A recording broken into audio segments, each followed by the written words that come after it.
Okay, a very similar situation to last time, but with a different beam setup. And what we have here is we have a beam with a loading of W0 sine of pi x over 2L. Okay, so a little bit more difficult integral in a way, just because we're having to deal with the sign. You have to remember, is it negative cosine? Is it positive cosine when I integrate? Which one is it? So look it up if you've forgotten. Otherwise, we're not going to have too much of a bad time with this. Because we're trying to find the exact same information as we saw last time, it's not that difficult. So first, we integrate that load distribution. We do it a whole bunch of times. Oh, so much integration here. So much integration. But it's not a bad integral. And we get 4 constants right here. 4 constants of integration. Got to figure out what they are. And what we do is we use our boundary conditions. So we've got a lot of them there. We've got a lot of them. First off, we know that at x equals 0, the shear force has to be equal to 0. The internal shear force has to be equal to 0. And when I say x equals 0, remember that's actually right here at the end of the beam, not at the beginning of the beam. Also at x equals 0, it's a free end, so the moment, the internal moment, has to be equal to 0. So let's just calculate 2 of our constants right there.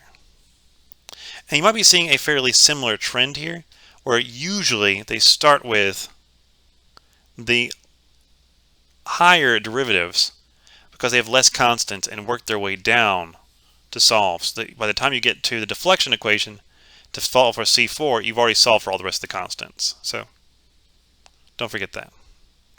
Also, we know that at x equals L, which is right here at the wall, our slope is going to be 0, and so we can solve for C3. And then finally, if we need to, we can see that, well, at x equals L, our deflection has to be 0. So right here at the wall, our deflection will be equal to 0.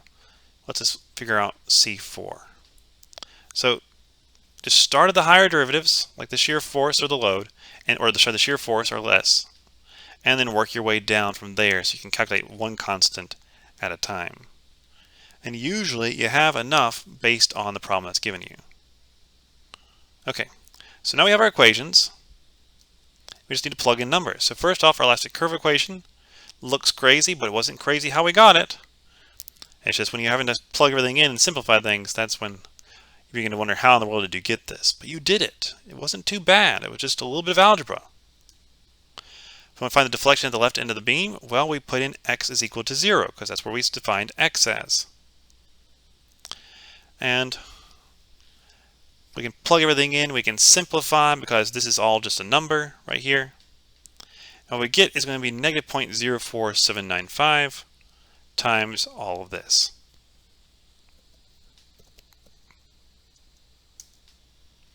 If we want to find the support reaction at B, well, we can find the shear force at B by simply plugging in our value of L right there. And if we want the moment at B, we use our moment equation and we plug in the value of L. And we're done. We're good to go.